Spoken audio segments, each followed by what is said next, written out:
Right, I'm starting. Okay. Great. Welcome.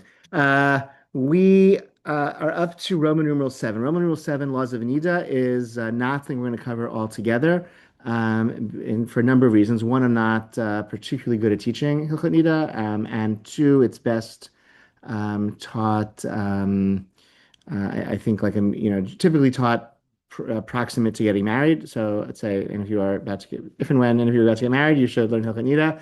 And I think it's sort of worth even before then getting an overview of what it entails. So I'd recommend I have Dina Zimmerman's book, A Lifetime Companion to the Laws of Jewish Family Life, which is an excellent. I don't know if it's I don't know if it's the best book on Hilchot Nida in English that exists at the moment. It may have been superseded by some other books that have been published since it, but it's certainly the combination of it's in that sweet spot of the best slash shortest. Okay, so you could sit down and read it at one shot this afternoon, and it's pretty good. And I'm happy to offer to give you recommendations for some of the even better ones that may exist that have been published subsequently. So I would say read it so you know like get an overview, and then if you, I'm happy to recommend ways to get a more comprehensive Hilchot Nida education. Okay, does that sound good? Is that all right? Any? Okay, so fine. So let's move on then to number 8, Jewish philosophy. Okay, wow. So, whew, it's a lot of big philosophical sort of topics here, all kind of smushed in together, and so. And I always feel a little bit sort of like, what am I supposed to say about some of these like huge topics? So I'll try to just sort of offer a few thoughts. And I guess on this sheet, I only have one reading of Rabbi Sachs's Letter. Letter in the School is a beautiful book, but there are actually some other, I'll share again. I did it once before. I had like this reading list, um, which let me share that again in the chat, just so you sort of have it, which has some good books on Jewish philosophy and Jewish thought, and I think that's so. I just maybe I'll just sort of mention, just look at that list. So first, let's just talk about it, okay? So under general, the Jewish way by Rabbi Greenberg is a overview of like what Jewish ways of thinking about all the big Jewish questions through the prism of the holidays. So he goes through the calendar and explains Judaism by means of the holidays and the calendar. So you could actually read one chapter per month or something and do it that way. Letter in the Scroll by Rabbi Jonathan Sachs, beautiful articulation of like what it means to be Jewish vis-a-vis being a human being, like why be Jewish as opposed to not. Um, Lonely Man of Faith, one of the most accessible books by Rav Joseph Soloveitchik, and a sort of expression of his existentialist philosophy, what it means to be a human being, noting that Genesis 1 and Genesis 2 contradict each other about how humanity exists in relationship to the universe, in relationship to God, in relationship to other people. And Soloveitchik argues that humanity is bifurcated, that it's not a contradict, like the Torah contradicts itself because humanity contradicts itself, and we need to access both parts of what it means to be human. Ceremony and celebration, introduction to the holidays. This is Rabbi Sachs's essays on each of the holidays. These were originally published, I think, as introductions to his Machzorim, but is subsequently put together in one book. Just phenomenal, clear what each of the holidays are about, their core ideas, and how the observance of the holidays expresses and reinforces their core ideas. Beautiful essays. Rendezvous with God, another book by Nathan Laufer, just goes through the holidays and just in like a kind of a more of a mystical um, vein. Beautiful book. Okay, next section, Tefillah, Guide to Jewish Prayer, introduction to the Siddur of Steinsaltz, to praise a Jew, Rav Donin, also like very like nuts, tax and so whatever. I don't know, a very simple, basic guide to the Siddur and to the how to praise a Jew. Koren Sachs Siddur, of course, you know what that is. That we use in our shul. I think it has a wonderful introduction. I think it has a beautiful translation. You should have one. A holistic prayer guide to Jewish spirituality, Rav Avi Weiss, my teacher, just sort of a really master at creating spiritual moments. And so this is his book where he lays forth his philosophy of what Jewish spirituality is about, and as that's expressed through our normal life of prayer. And then Rabbi Wolkenmuth, Birei Tefillah, so this exists, a lot of it exists online in Sefaria. It goes through, again, like page by page in the Siddur, what each prayer is about, how it's supposed to be said, with some primary sources to explain it. Okay, the halakha sections. Okay, on this book. Okay, so you've covered all of these halachot. Okay, as you can see, I'm a big fan of Rav Melamed. I think it's just like incredibly clear in English. All the volumes that have not yet been translated into English, you can just paste them into ChatGPT and ask it to translate it for you now. It's all on his website, all the topics, so you can just cut and paste section by section if you want basic overview. I think he's clear. Um, and not and fairly lenient, but really reliable and just in a nice sweet spot. A beautiful writer. Um, really a fan. Penny Cohen's Practical Guide to Laws of Kashrut was out of print for many years. It's now in print. And Dina Zimmerman's book we already mentioned. And the philosophy. So Introduction to Medieval Jewish Philosophy of Daniel Ryan was a great teacher, a clear writer, and book is like it's a textbook, but just like really. I mean, all like the great works of medieval Jewish philosophy, he kind of just explains the questions that they asked as well as introduction to some of these thinkers. From there, so Siegfried Soloveitchik, this is his perhaps what he felt was the most expressive of his concept of spirituality. Beautiful book. It was not translated to English until 2006, I believe. He wrote it in the decades ago, and it was translated only recently.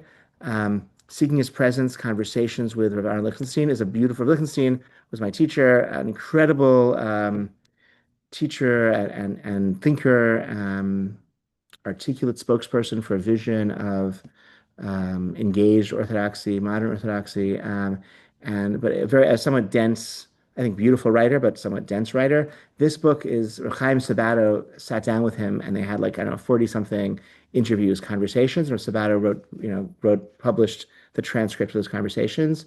So it's perhaps the most accessible, clear, simple place you'll find of Lichtenstein's writings.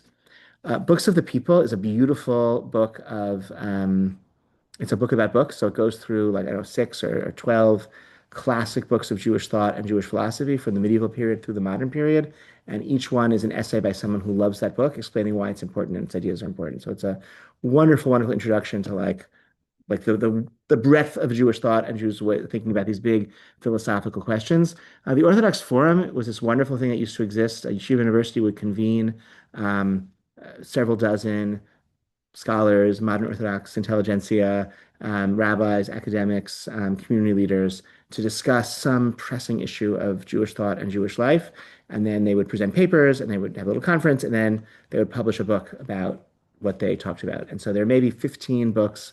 They were published from the 90s into the 21st century. And just so each book is like, I don't know, between 5 and 10 great, great essays on a really, really important questions of Jewish life. So, they're diverse. Not all of the topics will be super interesting. Not all of the essays in each volume will be super compelling, but it's a wonderful resource.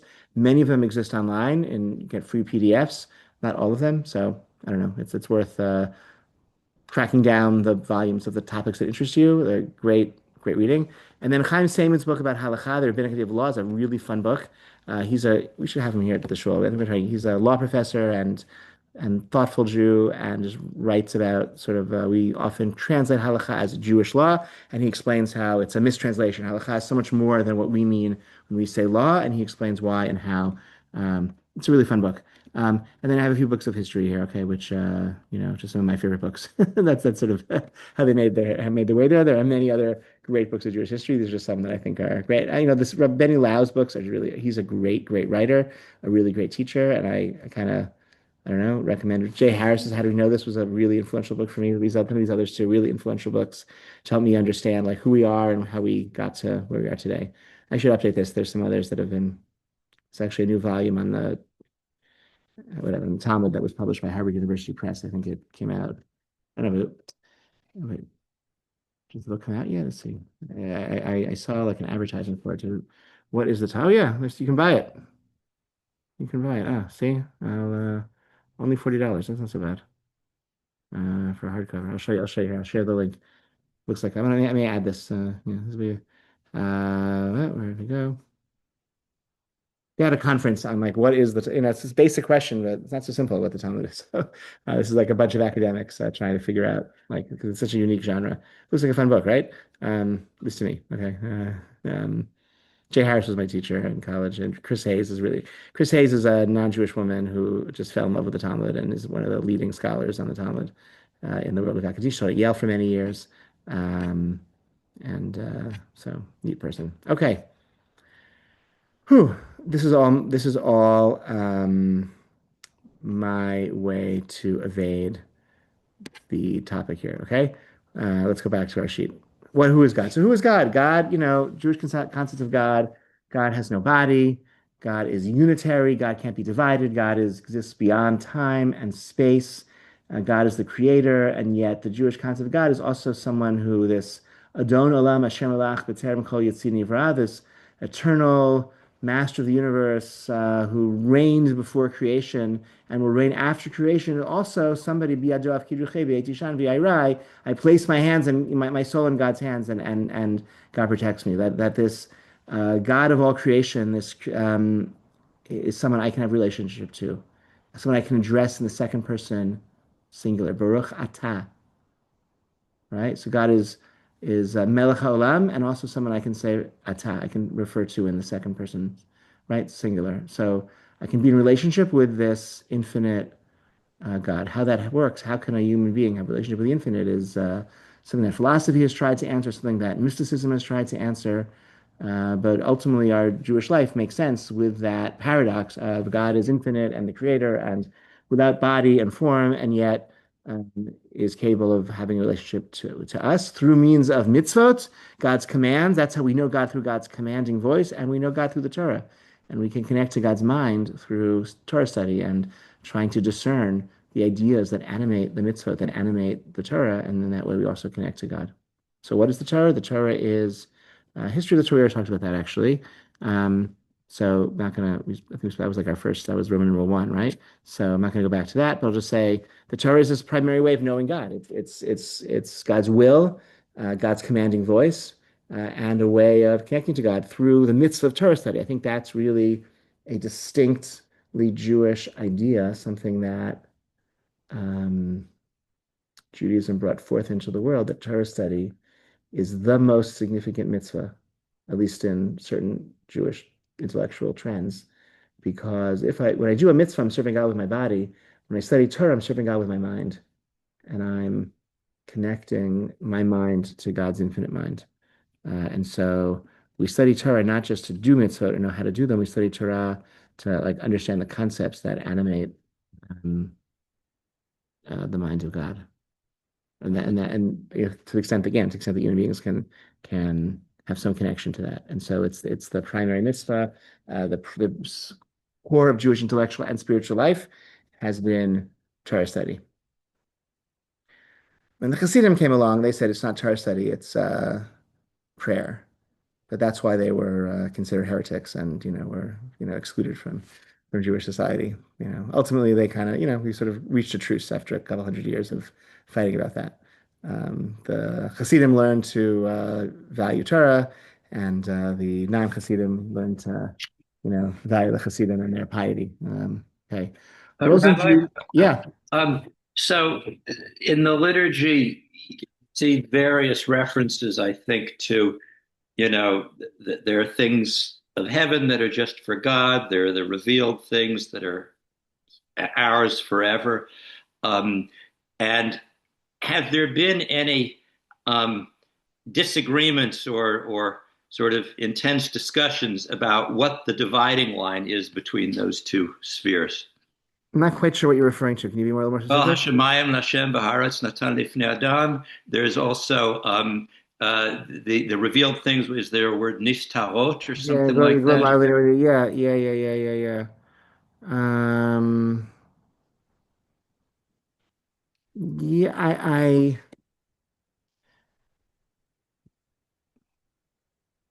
yeah, I'm trying to like,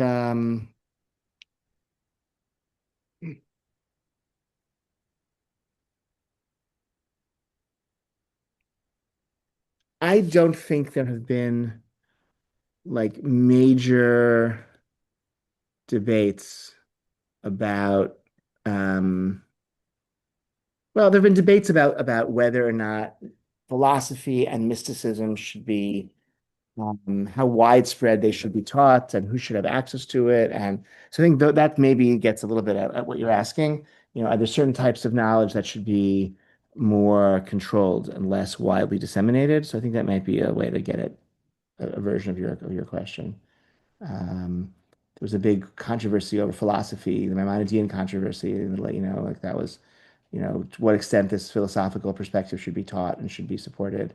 And so too with certain mystical traditions as well. Should they be certain Kabbalistic traditions? Should they be how widely should they be disseminated and how much should they be kept restrained? I think we're in a world, I think now, I think all knowledge is, I think, fair game. I think that's basically the where we are now. Um, Okay, yeah. thank you. Roles of Jews and non-Jews.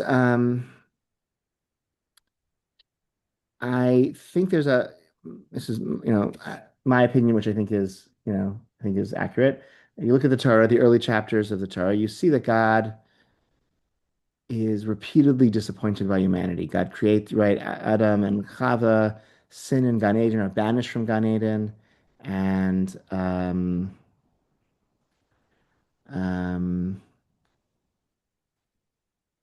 the Noah, you know, is maybe the next attempt, and that also fails. And after Noah, God never again tries to have a relationship with all humanity. God Mm, disperses humanity and says, actually, diversity is the way, is the, because if ever you all speak different languages and develop different cultures and spread out and move to different places, then it won't be possible for corruption to spread and infect all humanity again. mm, And instead, God focuses, the Torah then becomes the story of one family. mm, And from Noah and from all human, from every human being is talking to God, and God has these mitzvot and commands and blessings for all humanity.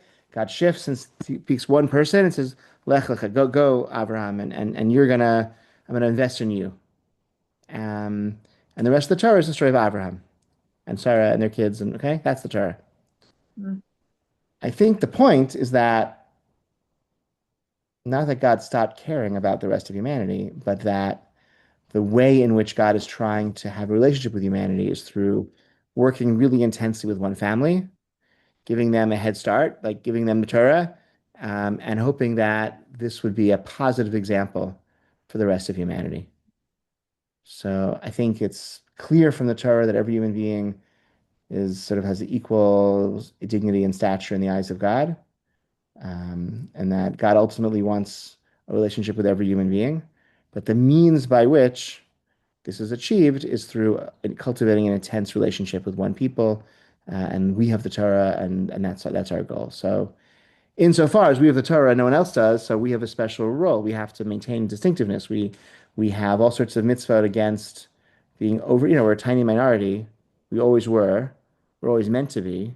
So we have to keep our distance, and we don't you know, we seek out only other Jews as marriage partners because the family unit is the smallest unit in which Judaism is perpetuated from generation to generation. And we maintain our differences from others who have a fundamentally really different perspective on the world.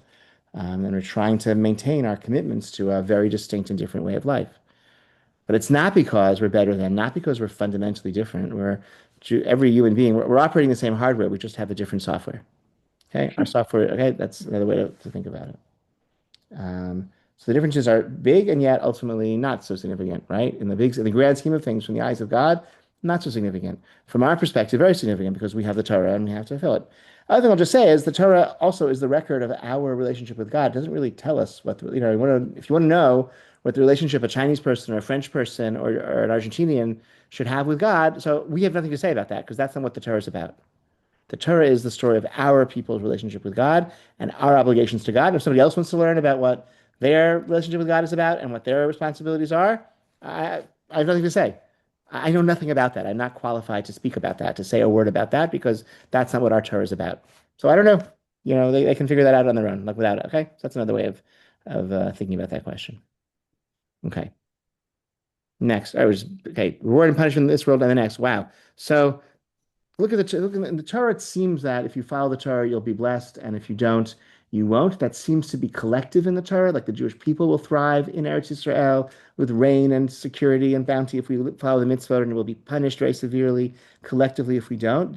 If, however, there's collective reward and punishment, that necessarily means that individuals are not getting what they deserve because it rains for the wicked farmer just as much as anyone else, right? And if there's a drought, everyone suffers, right? So there's a messiness already in this system, and it seems that the neatness of the system is not the paradigm of divine relation to the world that we operate with right now.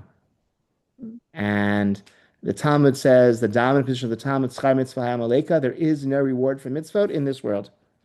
And so the world to come is where there is justice. That's where there's reward and consequences for mitzvah observance, not in this world. This entire question, I think, is really minimized in classic Jewish thought. I think we need to maintain a belief in justice. That's important. But I think classically Jews have really focused on like what our responsibility is, rather than what our reward or will be, right? That's so I think we seem, it seems to be a less significant question because we know about our responsibilities. While we're here and alive, we have mitzvot to do. And so as long as we're alive, we have mitzvot to do. What can I do that's of meaning and value? Torah I can study, mitzvot I can do, people I can help. I can be of service to others. And that seems to be the focus of Jewish energy and Jewish thought. Individual in the community. Okay.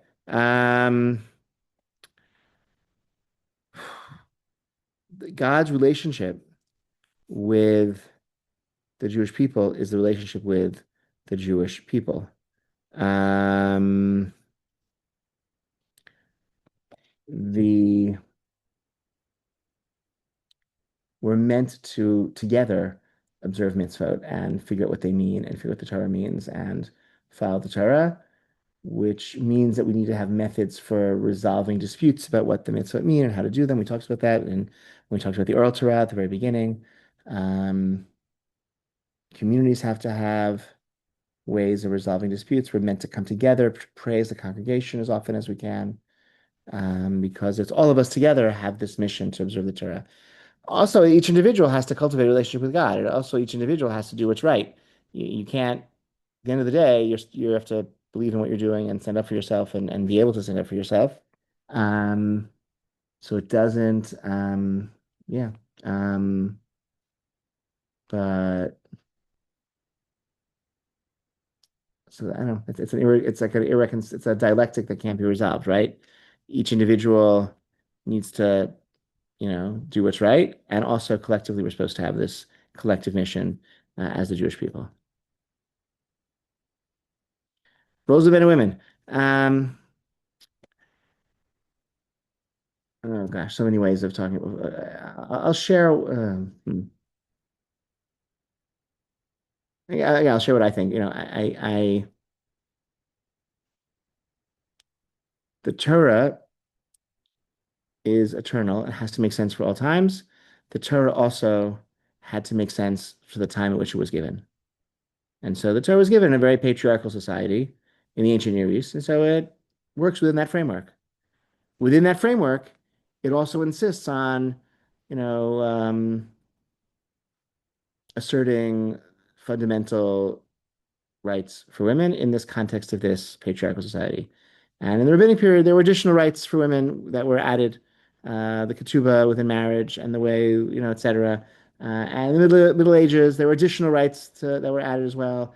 And I think the spirit of the Torah is sort of in this recognizing fundamentally men and women created equally by God in Genesis chapter 1, but also recognizing, again, the Torah was given in a particular time and place, with sort of and adopts therefore this patriarchal context. What that means for us is I believe, any stable legal system has to respect precedent. Somebody once compared orthodoxy to orthodonture. Okay. If you apply a little bit of pressure over a long period of time, you can, move your teeth. Okay. If you apply a lot of pressure at once, they'll break. And I think that's true for so I think, over centuries, okay, a little bit of pressure applied over time, things can shift a lot. When too much pressure is applied at once, the system collapses. I think we've seen that in the non-Orthodox movements. I think they have, to me, they look like despite their many, positive attributes and admirable people, and I don't mean to say this, and I don't mean no, I mean no disrespect, but it's to me they seem like um, like failed experiments. I don't see them as like proof of concept of a successful implementation of like being faithful to the covenant of Sinai in a way that's sustainable or endurable or compelling to me. I don't know. I look at it's like a cautionary tale. That's despite again great admiration for many uh, non-Orthodox Jews, and I think in many things they're doing better than we are, but as a whole, I don't see it as a successful model.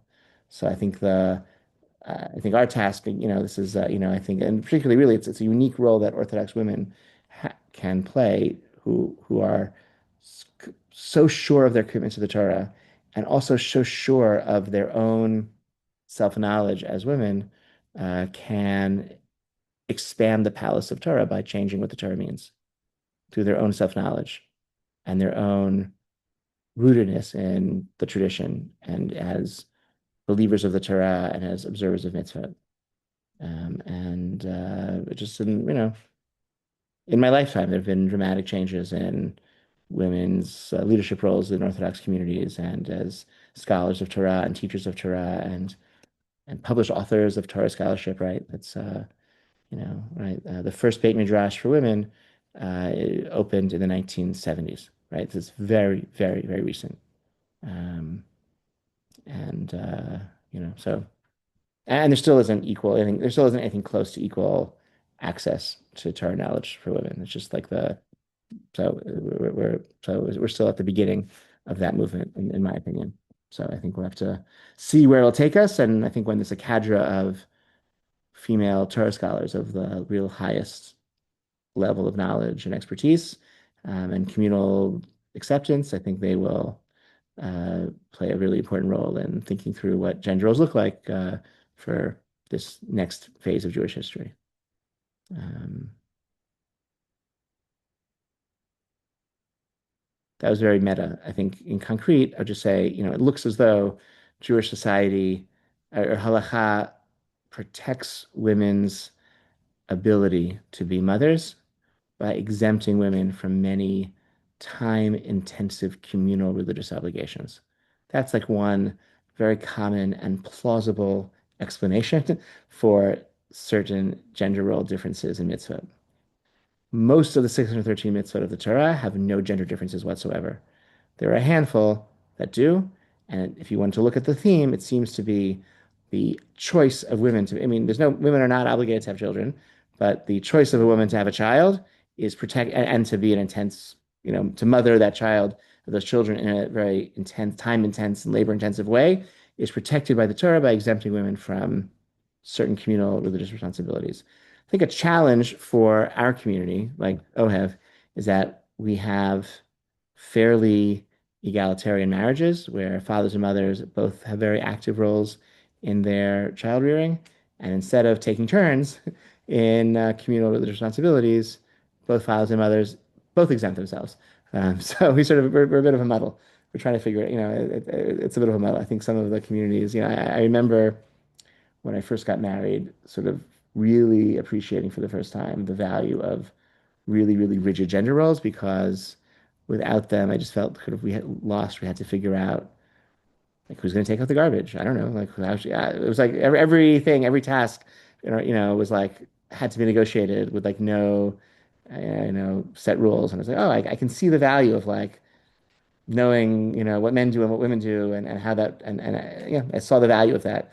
The danger of that, of course, it's rigid and it doesn't allow for individual expression and, et cetera, et cetera, many other, dangers of that. But, there are values of knowing like I'm doing, instead of, like you hear from so many women who feel like no matter, when I'm at work, I feel like I should be a mother. When I'm a mother, I feel like I should be at work. And like I'm not, I always feel like just like constantly guilty that I'm not, investing in my career and I'm not investing in my, like the total, like that, those feelings of guilt that many modern people feel of like not can be assuaged by having a community that tells you this is what it means to be a man, this is what it means to be a woman, like in Fiddler on the Roof and tradition, like we know what there's a like that's good. I think we're in our community, we don't have that sense of self-confidence, and so we're really kind of muddling through figuring it out, which is very messy and can be again, but hopefully we'll emerge with something better on the other side. Whew, okay. Evolution and creationism. Yeah, look, the Torah doesn't. Torah is not a book of science. The Torah is not telling us cosmology from a scientific perspective. The Torah is telling us religious information about God as creator, about God as again the sovereign of the universe, who gave humanity a mission on this world, who's interested in having a relationship with humanity, who's interested in having a relationship with each individual human being, et cetera, et cetera. These are the lessons that emerge from Sefer Bereshit, from the book of Genesis. It's not a book of history. It's not a book of biology. It's not a book of cosmology. I don't think there's any conflict between Torah and science per se. And so that's, again, my own opinion. And I think not only mine. So I don't think it's a particularly interesting topic per se. And finally, Mashiach. So, um, at a very sort of basic level, God promised King David that his family would rule forever, would reign, would be there would never be another monarchy other after David was crowned. And so once the his kingdom, the Davidic monarchy ceased, we yearned for a restoration of Beit David, of the house of David, to be monarch once again. And so the simple of that's what Mashiach is. It's like this notion, this is God made a promise to this family that would be this role. In time, that came to at a very basic level. But Maimonides writes, yeah, Mashiach just means that we'll have a king again, and the other nations won't kick us around, and we'll be able to fend for ourselves.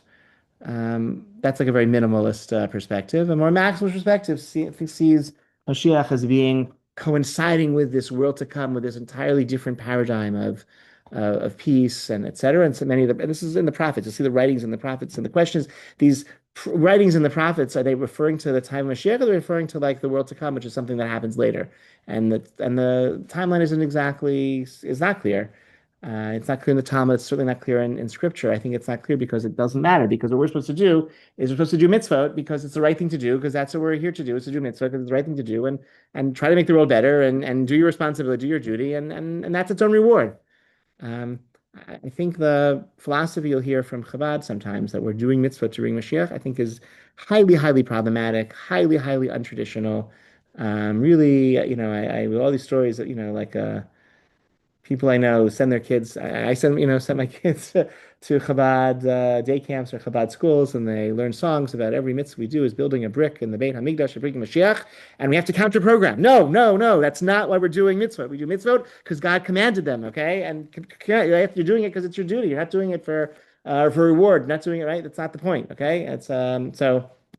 In any event, the this vision of Mashiach, again, Mashiach certainly entails peace, entails like a really, a better paradigm of what the world will look like, which is how we know that Mashiach has not come yet, because we live in a world with a lot of suffering, a lot of war, a lot of oppression, and so if you read the prophecies of what Mashiach, it looks nothing whatsoever like the world in which we find ourselves, and so we keep hoping for a better world. I guess maybe it also serves that function of reminding us what the world is supposed to look like, what the relationship is supposed to be like between people and among people and between people and God.